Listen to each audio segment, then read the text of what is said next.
This tutorial is about the air conditioning controller, also known as the HDL-MAC01.431.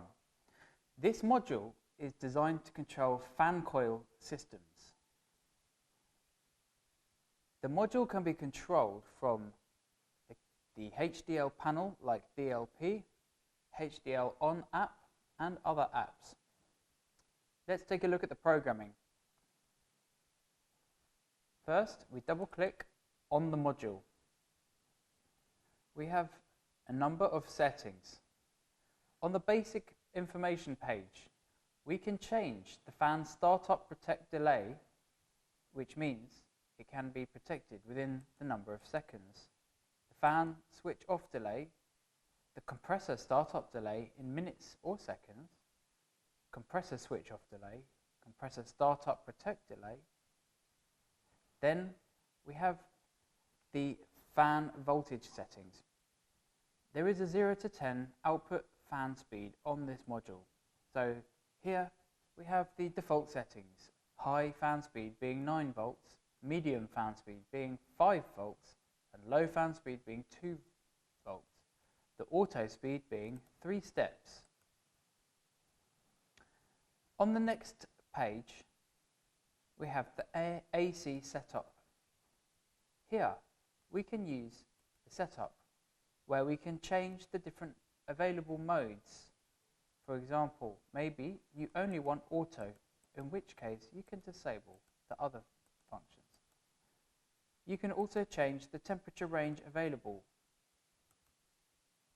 We will leave this on for now.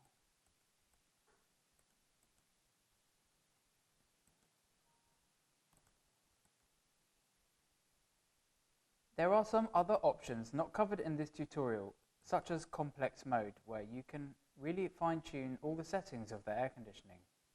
And there is something called force cooling mode, which is when you use this compressor protect enable. But for most projects, please just use the normal mode. Now we have operational configuration.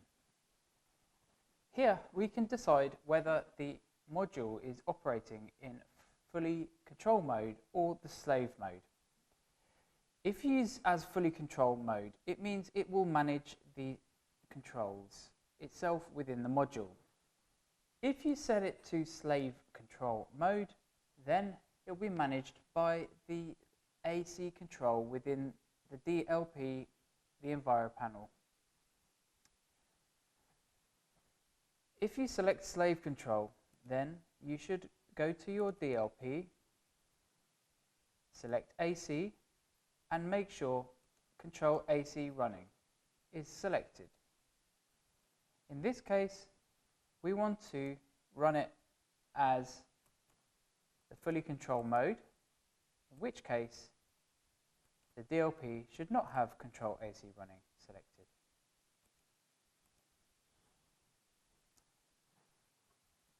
Regarding the temperature, we can use the included digital sensor. Up to 4 can be used.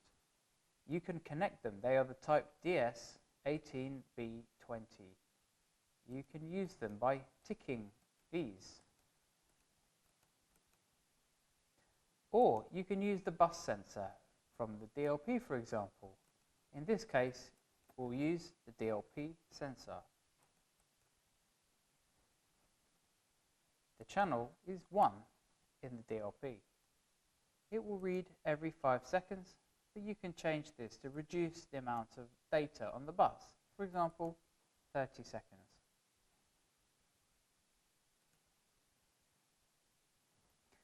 The next step is to set up the DLP.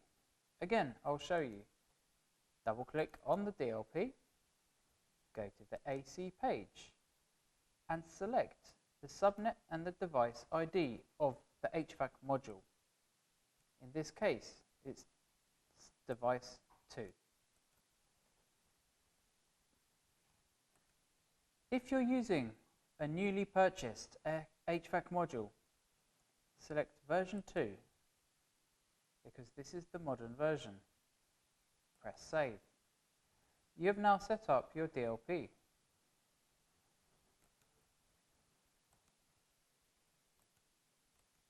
The last page on the module allows to synchronize several HVAC modules. Select one as your main host. Host function should be ticked. Then in this drop-down we can select up to 8 slaves. Here you must enter the subnet and device ID of the slave modes. We do not have any in this example, but I will pretend we have one at number 10. Make sure to click Enable and Save. Then for the next one, maybe we have one at number 11. Enable and Save, and so on. The other ones will now be controlled automatically and synchronized with this master host. You have now set up the HVAC. You can either press the button on the keypad on the panel, and you can even use this test page to control and see the results. That is the end of this module. If you have any further questions, please ask the technical support for HDL.